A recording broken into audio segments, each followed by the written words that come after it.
Praise the lord. మన ప్రభు అయిన యేసుక్రీస్తు పరిశుద్ధ నామంలో దేవుని ప్రియులైన మీ అందరికీ వందనాలు తెలియజేస్తూ ఉన్నాను. ఈ సమయమందు మనం అపోస్తులుల కార్యాల గ్రంథం 14వ అధ్యాయాన్ని ధ్యానం చేసుకుందాము. పౌలు గారు చేస్తున్న బర్నబాతో కలిసి చేస్తూ ఉన్న మిషనరీ యాత్ర కొనసాగించబడుతూ ఉంది. పౌలు గారు దేవుని మాటలు బర్నబాతో కూడా కలిసి అనేక ప్రాంతాల్లో సత్య సువార్తను, దేవుని కృపావాక్యాన్ని, రక్షణార్థమైన దేవుని సువార్తను ప్రకటిస్తూ ఉన్నారు. వివరాలు విందాము. అపోస్తుల కార్యాల గ్రంథం 14వ అధ్యాయం. ఈకోనియలో జరిగినదేమనగా, వారు కూడి యూదుల సమాజ మందిరంలో ప్రవేశించి తేటగా బోధించినందున అనేకులు యూదులను, గ్రీసు దేశస్థులను విశ్వసించిరి. అయితే అవిధేయులైన యూదులు అన్యజనులను పురికొల్పి వారి మనస్సులలో సహోదరుల మీద పగ పుట్టించిరి. కాబట్టి వారు ప్రభువుని ఆనుకొని ధైర్యముగా మాట్లాడుచు అక్కడ బహుకాలము గడిపిరి. ప్రభువు వారిచే సూచక క్రియలను, అద్భుతములను చేయించి తన కృపా వాక్యమునకు సాక్ష్యమిచ్చుచుండెను. ఆ పట్టణపు జనసమూహములో భేదములు పుట్టగా కొందరు యూదుల పక్షముగాను, కొందరు అపోస్తలుల పక్షముగాను ఉండిరి. మరియు అన్యజనులను, యూదులను తమ అధికారులతో కలిసి వారి మీద పడి వారిని అవమానపరచి రాళ్లు రువి చంపవలెనని ఉండిరి. వారి సంగతి తెలుసుకుని లుకయోనియలోని పట్టణములగు లుస్త్రకును, దెర్బెకును చుట్టుపట్లనున్న ప్రదేశములకును పారిపోయి అక్కడ సువార్త ప్రకటించుచుండిరి. లుస్త్రలో బలహీన పాదములు గల ఒకడుండెను. అతడు పుట్టినది మొదలుకొని కుంటివాడై ఎన్నడును నడవలేక కూర్చుండి ఉండువాడు. అతడు పౌలు మాట్లాడుట వినెను. పౌలు అతని వైపు తేరి చూచి స్వస్థత పొందుటకు అతనికి విశ్వాసముండెనని గ్రహించి, నీ పాదములు మోపి సరిగా నిలువమని బిగ్గరగా చెప్పినప్పుడు అతడు గంతులు వేసి నడవసాగెను. జనసమూహములు పౌలు చేసిన దాన్ని చూచి లుకయోనియ భాషలో, దేవతలు మనుష్య రూపము దాల్చి మన యొద్దకు దిగివచ్చియున్నారని కేకలు వేసిరి. బర్నబాకు ద్యుపతి అనియు, పౌలు ముఖ్య ప్రసంగికుడైనందున అతనికి హెర్మే అనియు పేరు పెట్టిరి. పట్టణమునకు ఎదురుగా ఉన్న ద్యుపతి యొక్క పూజారి ఎడ్లను, పూదండలను ద్వారముల యొద్దకు తీసుకుని వచ్చి సమూహముతో కలిసి బలి అర్పింపవలెనని ఉండెను.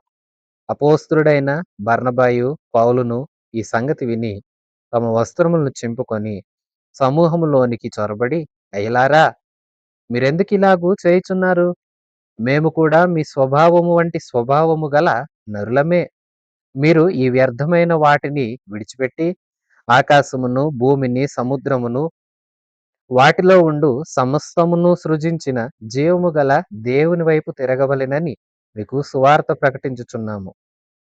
ఆయన గత కాలంలో సమస్త జనులను తమ తమ మార్గముల యందు నడవనిచ్చెను. అయినను ఆయన ఆకాశము నుండి మీకు వర్షము, ఫలవంతమైన ఋతువులను దయచేయుచు ఆహారము అనుగ్రహించుచు ఉల్లాసముతో మీ హృదయములను నింపుచు మేలు చేయుట చేత తన్ను గూర్చి సాక్ష్యము లేకుండా చేయలేదని బిగ్గరగా చెప్పిరి. వారిలాగు చెప్పి తమకు బలి అర్పించకుండా సమూహములను ఆపుట బహు ప్రయాసమాయెను. విశ్వాసులారా, దేవుని మహాకృపను బట్టి పౌలు గారు అలాగే బర్నబా ఇకోనియా ప్రాంతానికి ప్రవేశించారు. ఇకోనియా ప్రాంతంలో సువార్త జరుగుతూ ఉంది. వీరు దేవుని మాటలు చక్కగా చెప్తున్నారు, తేటగా బోధిస్తూ ఉన్నారు. ఆ మాటలు విని అనేకులైన యూదులు, గ్రీసు దేశస్థులు విశ్వసించారు. అయితే అవిధేయులైన యూదులు అన్ని జనుల్ని పురికొల్పి మనస్సులలో సహోదరుల మీద పగ పుట్టించారు. వ్యర్థమైన ప్రచారాలు చేశారు. క్రైస్తవుల మీద వ్యతిరేకులు అవుతున్నారు. వీరు ప్రకటిస్తున్నది తప్పు, వీరి సిద్ధాంతాలు మనం ఎందుకు వినాలి అంటూ రకరకాల వ్యర్థమైన కార్యాలు చేస్తూ అల్లరిని రేపే పనులు కొందరు కలిసి చేస్తూ ఉన్నారు. అయినా వీరైతే ప్రభువు మీద ఆనుకుని మాట్లాడుచు అక్కడ బహుకాలము గడిపారు. ప్రియవిశ్వాసులారా, పరిచర్లో ఉన్న వీరు మాత్రము ఏమాత్రము వణికిపోలేదు. అలాగని కంగారు పడిపోలేదు. ధైర్యముగా ప్రభువు మీద ఆనుకున్నారు. ప్రభువా! మేము చేస్తూ ఉన్నది నీ పని. ఇందుకు సహాయం మాకు నీవే చేయాలి. నీ సహాయం మాకు కలుగుతుందని మేము నమ్ముతున్నాము. నీ సహాయం చాలా గొప్పది ప్రభువా! అంటూ దేవుని మీద ఆనుకున్నారు. విశ్వాసులారా, ఈవేళ చాలా మంది చాలా వాటి మీద ఆనుకుంటున్నారు. మీరు దేని మీద ఆనుకున్నారు? ధనాన్ని ఆనుకున్నారు. ధనాన్ని ఆధారం చేసుకున్నారని మనం లేఖనాల్లో చదువుతాము. వారి మనస్సును ఆధారం చేసుకున్నారు. వాటిపైన ఆనుకున్నారు. రాజుల్ని ఆశ్రయించి వారిని ఆనుకున్నారు. వారిని హత్తుకున్నారు.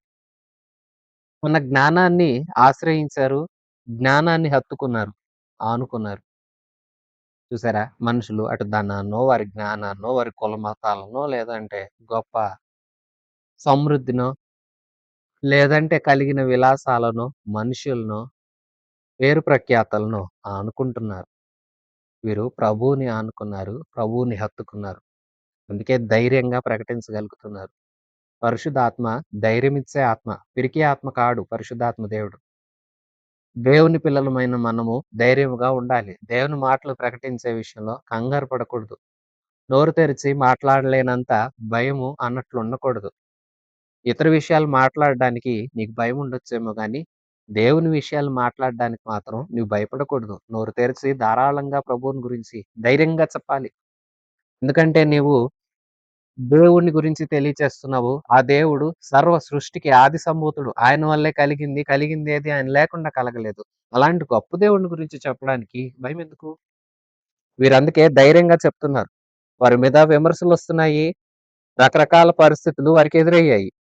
ఎన్ని ఎదురైనా, ఎలా ఉన్నా దేవుడిని అనుకున్నారు గనక వారు ధైర్యంగా మాట్లాడుతున్నారు. అక్కడ చానా కాలం ఉన్నారు. దేవుడు కూడా వారినేం విడిచిపెట్టల. వారి చేత సూచక క్రియలు, అద్భుతాలు చేయిస్తున్నాడు. తన కృపా వాక్యమునకు దేవుడు సాక్ష్యమిస్తున్నాడు. అంటే దేవుని వాక్యము వారు బలంగా ప్రకటిస్తున్నారు. ఆ వాక్యానికి అనుగుణంగా, ఆధారంగా, సాక్షార్థంగా ఉండటానికి ప్రభు కొన్ని కార్యాలు చేస్తున్నారు. విశ్వాసులారా, కార్యాలను అనుసరించి వాక్యం చెప్పకూడదు. వాక్యాన్ని అనుసరించే దేవుని కార్యాలు ప్రజల జీవితాల్లో జరుగుతాయి. వాక్యమై ఉన్న దేవుడు నాడు నేడు మనందరి జీవితాల్లో పనిచేస్తూ ఉండటం మనం చూస్తూ ఉన్నాము. ఎందుకంటే వాక్యమై ఉన్న దేవుడు తన వాక్కుల ద్వారా మన హృదయాలను కరిగించడం, మనందరి జీవితాలను బాగు చేయడం, ఇలాగ మనల్ని వ్యక్తిగతంగాను, సమాజంగాను, సంఘంగాను తన వాక్కులు ఆదరించడం, ధైర్యపరచడం, సరిచేయడం నాటి నుండి నేటి వరకు జరుగుతూనే ఉన్నాయి. అయితే అపోస్తులుల పరిచర్యలో ప్రభువు వాక్యానికి అనుగుణంగా వారికి కొంత కార్యాలు కూడా చేయించారు దేవుడు. దేవుడే చేశాడు వారిలో ఉండి వారి ద్వారా. అలాగ వారి కార్యాలు చేస్తున్నారు. దేవుని వాక్యం అంతకన్నా బలంగా ప్రకటిస్తున్నారు. వాక్యాన్ని బట్టి కార్యాలు కూడా జరుగుతూ ఉంటుంటే కొందరు ఈర్ష, కొందరు చాలా రకాల పరిస్థితుల్లోకి వెళ్ళిపోయి పగబడుతూ ఉన్నారు. వీళ్ళు ఎక్కడైతే చక్కగా సువార్త చెప్తున్నారో, ఆ సువార్త చెప్పబడిన చోట ఎక్కడైతే మనుషుల హృదయాలు ప్రభు వైపు తిరుగుతున్నవో, అలాంటి చోట్లల్లా పరిచర్యకు ఆటంకం కలిగించేవారు కూడా ఉన్నారు. అయితే శ్రమలకు వీరేం భయపడలేదు, విసిగిపోలేదు. మేము ఇలాగ ఎందుకు చేయాలి? ఈ కష్టం మాకెందుకు అని వెనుతిరగలేదు. దేవుని కోసం నిలబడ్డారు ప్రియసస్సులారా. మరి నీవు ప్రభు కోసం నిలబడుతున్నావా? దేని మీద ఆధారపడుతున్నావు? దేవుని మీద, దేవుని మాట మీద ఆధారపడు. నీ జీవితం చాలా బాగుంటుంది. మనిషిని ఆనుకోవద్దు. నీ జ్ఞానాన్ని ఆశ్రయించవద్దు. లేదా గొప్పవారిని వెతకవద్దు. ధనాన్ని వెతకవద్దు. దేవుడిని వెతుకు. దేవుడిని హత్తుకో. అప్పుడు నీ జీవితం చాలా బావుంటుంది. వీళ్ళు ధైర్యంగా ప్రకటించారు. దేవుడు వారి చేత కార్యాలు జరిగించారు. పరిచర్య చాలా ఘనంగా జరిగింది. దేవుని కార్యాలు కూడా సాక్షార్థంగా నిలిచాయి. ఇప్పుడు ఆ పట్టణపు జనసమూహాలు భేదాలు పుడుతూ వచ్చాయి. భేదాలు పుట్టినప్పుడు కొందరేమో ఈ అపోస్తలుల పక్షంగా, కొందరేమో యూదుల పక్షంగా చేరిపోయారు. 2 వర్గాలుగా మారిపోయారు. విశ్వసించిన వారందరూ వీరి పక్షంగా ఉంటే, ఈ మాటలను తిరస్కరించిన వారు, విశ్వసింపని వారందరూ ఒక పక్షం అయిపోయారు. అంతేకాదు అన్ని జనులు, యూదులు తమ అధికారులతో కలిసి వారి మీద పడి, వారిని అవమానపరిచి, రాళ్లు రువ్వి చంపాలని అధికారులతో కూడా కలిసి కొందరు యూదులు, ఎవరు వీరు విశ్వసింపని వారు, ఎవరు వీరు వీడు చేస్తున్న పరిచర్యను చూసి కన్నుఎర్ర చేస్తున్న కఠినాత్ములు. వీరేం చేస్తున్నారో తెలుసా?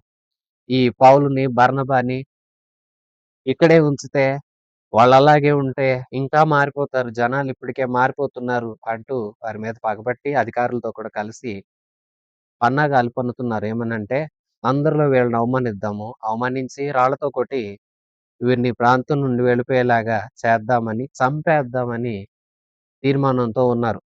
ఆ విషయం అపోస్తలులకు తెలిసిపోయింది. బర్నబాకు అలాగే పౌలుకి తెలిసినప్పుడు వారు అక్కడి నుండి లుకయ లుకయోనియలోని పట్టణములగు లుస్త్ర, దెర్బేనకు చుట్టుపక్కలున్న ప్రదేశాలకు వెళ్ళిపోతూ వచ్చారు. ఇకోనియకు మధ్యలో మధ్యలో రావటం ఎందుకంటే విశ్వసించిన వారి కోసం. ఇంకా చుట్టుపక్కల లుస్త్ర, దెర్బే అనే ప్రాంతాలున్నాయి. ఆయా ప్రాంతాలకు కూడా వెళ్ళిపోయి అక్కడ సువార్త చెప్పడం. ఇది వీరు చేస్తున్న పని. ఎందుకంటే ఇకోనియలో ఇంకా సేవ చేయాలని వారు ఆశించారు గానీ కొందరు వ్యతిరేకులైపోయారు. అంతియోకులో కూడా అలాంటి పరిస్థితి ఎదుర్కొని మరలా అక్కడి నుండి ఇకోనియాకొచ్చారు. ఇక్కడ ఇకోనియాలో కూడా అదే పరిస్థితి ఎదురైతే లుస్త్ర, దెర్బే అనే ప్రాంతాలకు వెళుతూ పరిచయం చేస్తూ, ఇకోనియాకు కూడా అప్పుడప్పుడు వస్తూ దేవుని మాటలు అందిస్తూ అలాగూ వారు పరిచర్య జరిగిస్తూ ఉన్నారు. ఇకోనియాలో ఏం జరిగింది అంటే వాక్యము ప్రబలమైంది. అలాగే పగబట్టేవారు కూడా విస్తరించారు. ఇప్పుడు వారు లుస్త్ర ప్రాంతానికి వెళ్లారు. లుస్త్రలో ఏం జరిగిందంటే లుస్త్రలో వాక్యాన్ని ప్రకటిస్తూ ఉన్నారు పౌలు గారు. అలా ప్రకటిస్తున్నప్పుడు పౌలు మాటలు వింటున్న వారిలో ఒకాయనున్నాడు. అతడు బలహీన పాదములు కలిగిన వ్యక్తి. పుట్టింది మొదలుకొని అతను అలాగే పుట్టాడు. బలహీన పాదాలు గలవాడు. కాబట్టి లేచి నించోలేడు. లేచి నించోలేడు. నించొని నడవలేడు. ఎప్పుడు కూర్చునే ఉన్నాడు పుట్టింది మొదలుకొని. అలాంటి వ్యక్తి కూడా లుస్త్రలో పౌలు ప్రసంగిస్తూ ఉంటే ఆ మాటలు వింటూ వచ్చాడు. ఆ మాటలు విని ఆనందిస్తూ ఉంటుంటే పౌలు గారు అతని వైపు తేరి చూస్తున్నారు. ఎందుకంటే అతనికి స్వస్థ పడాలి. దేవుని మాటలు నమ్ముతూ, ఆ మాటలను బట్టి నాకు మేలు జరిగిద్దంటూ తనలో ఒక ఆశ, ఒక విశ్వాసం కలగటం పౌలు గారు గమనించి అతని వైపు తేరి చూచి, "నీ పాదాలు మోపి లే, నడువు" అని చెప్పగానే అతడు లేచి గంతులు వేస్తున్నాడు. విశ్వాసులారా చూసారా? ఇకోనియలో కూడా వాక్యం చెప్తూ ఉన్నారు. వాక్యానికి అనుగుణంగా కొన్ని కార్యాలు జరిగించాడు దేవుడు. లుస్త్రలో కూడా వీళ్ళు వాక్యాన్ని ప్రకటిస్తూ ఉన్నారు. అందుకే అపోస్తలులకు దేవుడు తన శిష్యులైన వారికి కొన్ని అధికారాలు అనుగ్రహిస్తారు. ఇక్కడ పౌలు గారికి కూడా కొన్ని అధికారాలు అనుగ్రహించారు. బహు విశేషమైన అధికారాలు పౌలుకున్నట్లు తానే కొరింథీ పత్రికలో రాస్తారు. విశ్వాసులారా చూడండి. అలాంటి వ్యక్తి మాట్లాడుతూ ఉన్నాడు. వాక్యాన్ని ప్రకటిస్తూ ఉంటే ఎక్కడో అట్లా ఉండి దేవుని మాటలు వింటున్న వారితో అతను కూడా వింటున్నాడు. కానీ అతనిలో ఒక ప్రత్యేకమైన ఆశ, విశ్వాసం కలిగింది. ఎప్పుడైతే కలిగిందో పౌలు గారు దాన్ని గ్రహించి లేచి నించో, నడువు అని చెప్పగానే లేచాడు. గంతులు వేస్తున్నాడు. దేవుని పరిశుద్ధ నామానికి మహిమ కలుగును గాక. ప్రియ విశ్వాసి, నువ్వు వింటున్నావా? నీలో కూడా అలాంటి ఆశ కలుగుతుందా? మాటలు వింటున్నప్పుడే నీలో ఒక ఆశ పుట్టాలి. ఆ వాక్యాలు నీ మనసు స్వీకరించాలి. ఎప్పుడైతే నీ మనసు వాక్కులను స్వీకరిస్తూ ఉంటుందో అప్పుడు పరిశుద్ధాత్మ దేవుడు నీ పక్షంగా ఏది అవసరమో ఆ కార్యాలు చేస్తారు. వాక్యం నీలో క్రియ చేయాలి. నువ్వేదో కథ వింటున్నట్లుగా లేదా ఏదో ఇష్టం లేని మనసుతో చికాకుతో వాక్యం దగ్గరకు వస్తే ఆ వాక్యం నువ్వు వినలేవు.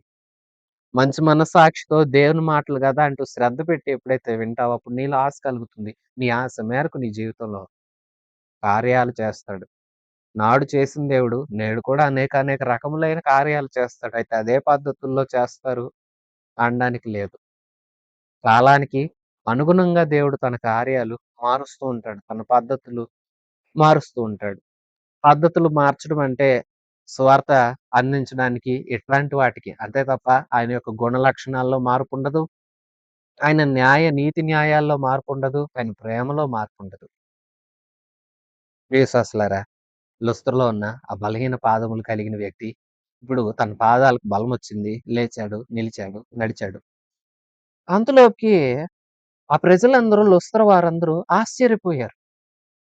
ఎంత ఆశ్చర్యపోయారంటే వారు బర్నబాకు, పౌలుకి పేర్లు పెట్టేసి ఇలాగంటున్నారు. దేవుళ్ళే మన కోసం దిగివచ్చారు మనిషి రూపాన్ని తాల్చి. వీరు దేవుళ్ళు, దేవతలు. వీరు గొప్పవారు. అందుకే వీరికి పూజ చేద్దాం రండి. వీరిని సన్మానిద్దాం రండి.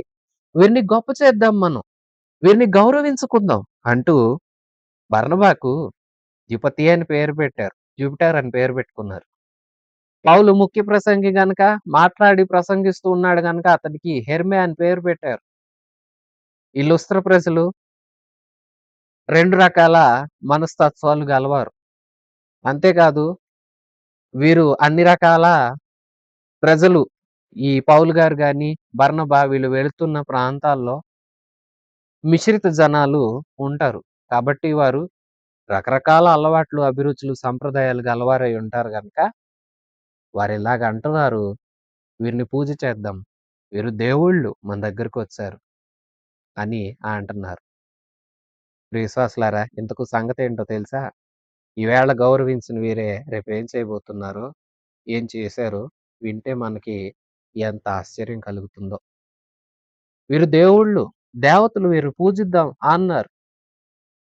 పూజారులు కూడా వచ్చి ఎడ్లను తీసుకొనొచ్చారు. పూదండలు తీసుకొనొచ్చారు. బలులర్పించాలి. వీళ్ళకి బలులర్పించాలి. వీళ్ళు దేవుళ్ళు, దేవతలు అన్నట్లుగా ఘనంగా, గౌరవంగా సన్మానిస్తూ ఉన్నారు. అప్పుడు పౌలు గారంటారు, "అయ్యా! మేము అంతటికి యోగ్యులం కాదయ్యా! మేము దానికి పాత్రులం కాదు బాబు. మేము మీలాంటి స్వభావం గల మనుషులమే. మనిషిని తప్ప దేవుడిని పూజింపకూడదు. స్తుతులకు పాత్రుడు మన ప్రభువైన యేసయ్య.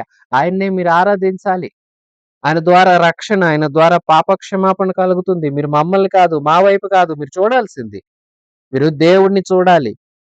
మీరు దేవుని వైపు తిరగాలి." వారంట తమ వస్త్రాలు చింపుకొని సమూహంలో చొరబడి, "అయ్యలారా!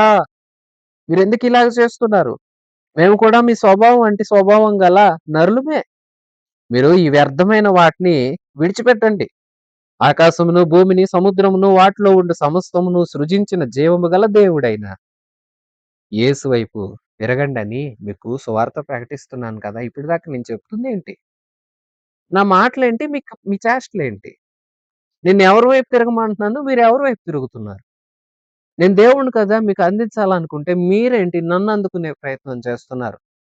మీరు దేవుని వైపు మళ్ళీ ఆయన వైపు తిరిగి, ఆయన గత కాలంలో సమస్త జనులను తమ తమ మార్గముల యందు నడవనిచ్చెను. అయినను ఆయన ఆకాశం నుండి మీకు వర్షాన్ని, ఫలవంతమైన ఋతువుల్ని దయచేస్తూ ఉన్నాడు కదా! ఆహారాన్ని అనుగ్రహిస్తున్నాడు కదా! ఉల్లాసంతో హృదయాలను నింపే దేవుడు కదా! మేలు చేయుట చేత తన గురించి సాక్ష్యం లేకుండా చేయలేదని బిగ్గరగా చెప్తున్నారు. దేవుడిని తెలుసుకోండయ్యా! మమ్మల్ని పూజ చేస్తారేంటి? మేము గొప్పవారమా? చూసారా ప్రియ విశ్వాసులారా! వీరు దేవుని సేవకులు. నిజమైన దేవుని సేవకులు ఇలాగే ఉంటారు. ఈవేళ దేవుని సేవకులని లేదండి, విశ్వాసులని లేదు. సొంత ఘనతలు కావాలి. ఇంత చేసినా అంత పొగడాలి. పొగిడించుకోవడానికి ఇష్టపడుతున్నారు. వీళ్ళనే చాలా గొప్పోళ్ళని చూడాలి. సేవకులను గూడా సేవకులు అదే పద్ధతిలో ఉన్నారు. విశ్వాసులు గూడా అలాగే ఉన్నారు. పొగిడించుకోవాలి, వీళ్ళని గనపరచాలి, వాళ్ళని గనపరచాలనే ధోరణిలో ఉన్నారు. దేవుడిని గనపరిచేవారు తక్కువైపోయారు. ఈవేళ సేవకుడు నిలబడి వాక్యం చెప్తే కాదండి. వాళ్ళని గురించి పలానా విశ్వాసులున్నారు. వాళ్ళ సంఘంలో ఇలా ఉంటారు, అలా ఉంటారు అని పొగిడితే ఎంత ఆనందమో. కఠినంగా 4 మాటలు చెప్తే మమ్మల్నే అంటున్నాడు. ఎంత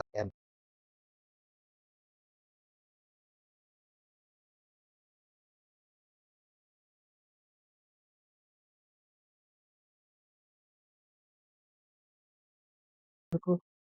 మనుషులు మెచ్చుకున్నంత మాత్రాన గొప్ప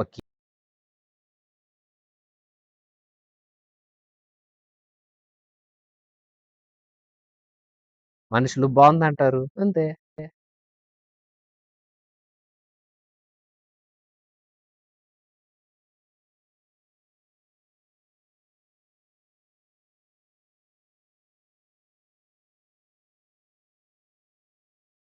ఇస్తూ ఉన్నారు.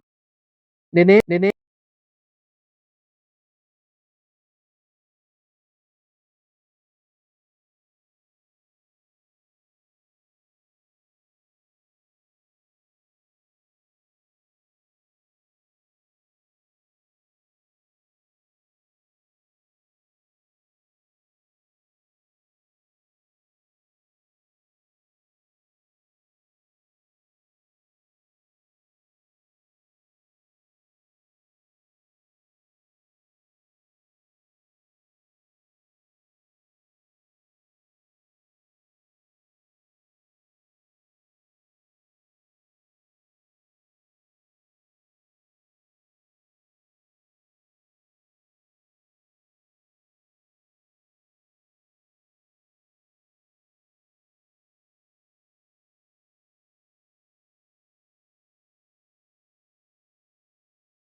ప్రభు అనేక స్థలాల్లో రక్షణ సువార్త కోసం ఎలాంటి ద్వారాలు తెరిచారో అవన్నీ చెప్పి సంఘస్థుల్ని బలపరిచి జరిగిన సంగతులన్నీ చెప్పి కొంతకాలం అక్కడున్నారు. విశ్వాసులారా చూసారా? వింటున్నారు కదా! దేవుని కృప వాక్యం. కృపా వాక్యాన్ని గురించి వారు సాక్ష్యమిస్తూ, రక్షణార్థమైన సువార్తను వారికి వినిపిస్తూ, దేవునికి సాక్షులుగా వారుంటున్నప్పుడు, ప్రభువు కూడా వారి పక్షంగా నిలిచి అనేకమైన కార్యాలు వారి చేత ఆయా ప్రాంతాల్లో జరిగించారు. ఇకోనియా ప్రాంతంలో బహుగా వాక్య పరిచర్య చేశారు. విమర్శలొచ్చాయి. విమర్శలొచ్చాయి కదా అని అక్కడే నిలిచి ఉండలేదు. ఎందుకంటే ప్రభువు అన్నారు, వివేకం గలవారిగా ఉండాలన్నారు కాబట్టి దగ్గరలో ఉన్న ప్రాంతాలకు వెళ్ళిపోయారు. లుస్త్రకు, దెర్బేకు ఆయా ప్రాంతాలకు వెళ్లారు. లుస్త్రలో బలహీన పాదములు గలవాడు స్వస్థత నొందాడు. ఇప్పుడు వాళ్ళు పౌలుని, బర్నబాను ఇంతలోపుకే కొందరు వచ్చి వారి మనసులు చెడగొడితే, ఎవరైతే సన్మానించే ప్రయత్నాలు చేశారో, ఎవరైతే పూజలు చేసే ప్రయత్నం చేశారో వారందరూ రాళ్ల చేత కొట్టారు పౌలుని. ఎక్కడైతే రాళ్ల దెబ్బలు తిన్నాడో మరలా ఆయా ప్రాంతాలకు వెళ్ళాడు. సువార్త అందించాడు. వింటున్న విశ్వాసులారా, మనమైతే ఎక్కడైనా అవమానం జరిగితే ఆ ప్రాంతానికి మరలా వెళ్ళం కదా! కానీ పౌలు గారిని చూడండి, బర్నబాను చూడండి, అవమానం జరిగిన ఆ ప్రాంతాలకు మరలా వెళ్ళారు. దేవుని సువార్త నిమిత్తము బలముగా పరిచర్య చేశారు. ప్రభువుని హత్తుకొని జీవించారు. ఈ అధ్యాయంలో మనం గమనిస్తాము, దేవుని ఆనుకొని ధైర్యంగా పరిచర్య చేశారు. మనం ఎవరిని అనుకుంటున్నాం? ఎవరిని ఆనుకుంటే మన జీవితాలు బాగుపడతాయి? ప్రభువునే అనుకోవాలి. వేరే దేనిని ఆధారం చేసుకోవద్దు. ప్రభువుని మాత్రమే ఆధారం చేసుకోనండి. ప్రభువుకి ఇష్టలుగా, ప్రభువుకి ప్రియమైన పిల్లలముగా మనం బ్రతకాలి. మన ప్రభువు గొప్ప దేవుడు, మహామహిమ కలిగిన దేవుడు. ఆ దేవుణ్ణే ఆనుకోవాలి. సువార్త చెప్పాలి. నోరు తెరిచి అందరికీ ప్రభువుని గురించి చెప్పాలి. ప్రియశ్వాసులారా, ప్రభువుని గురించి తెలియచేస్తున్నారా? అలాగే సువార్త అందని ప్రాంతాలకు వెళ్ళి సువార్త అందిస్తున్నవారు అనేకులు ఉన్నారు. వారి కోసం ప్రార్థన చేస్తూ ఉన్నారా? దేవుని సువార్తను, దేవుని యొక్క జీవిత చరిత్రను, ఆయన మన కోసం చేసిన ప్రాణత్యాగం, తిరిగి లేచిన విధానాన్ని అందరికీ మనం చెప్పాలి. అలాగే చెప్తున్న వారి కోసం ప్రార్థన చేయాలి. ప్రభువుని ఆనుకుని బ్రతకాలి. వేటి వంక మనం చూడకూడదు. బలముగా దేవుని కోసం నిలబడే వారముగా ఉండాలి. పూజకు అర్హుడు దేవుడే. దేవుణ్ణే ఘనపరచాలి. మనం ఘనతను ఆశించకూడదు. దేవుని యందు భయభక్తులు కలిగి మనందరము జీవించాలి. మన ప్రభు ఉన్నతమైన దేవుడు. ఆ ఉన్నతమైన దేవుణ్ణి మనం ఆరాధిస్తూ ముందుకు సాగాలి. ప్రార్థించేవారముగా, సువార్థికులముగా, ధైర్యము కలిగి పరిచర్య చేసేవారముగా, అవమానాలని కాదు ప్రభువునే లక్ష్యపెట్టి ప్రభు కోసం నిలిచేవారముగా మనం ఉండాలి. మన ప్రభు మనందరికీ అలాంటి కృపను అనుగ్రహించునుగాక. ఆమెన్. మన ప్రభువు అయిన యేసుక్రీస్తు కృప, తండ్రి అయిన దేవుని పరమ ప్రేమ, పరిశుద్ధాత్మ దేవుని సన్నిధి సహవాసం మనందరికీ సదాకాలం తోడయుండి నడిపించునుగాక. ఆమెన్. God bless you.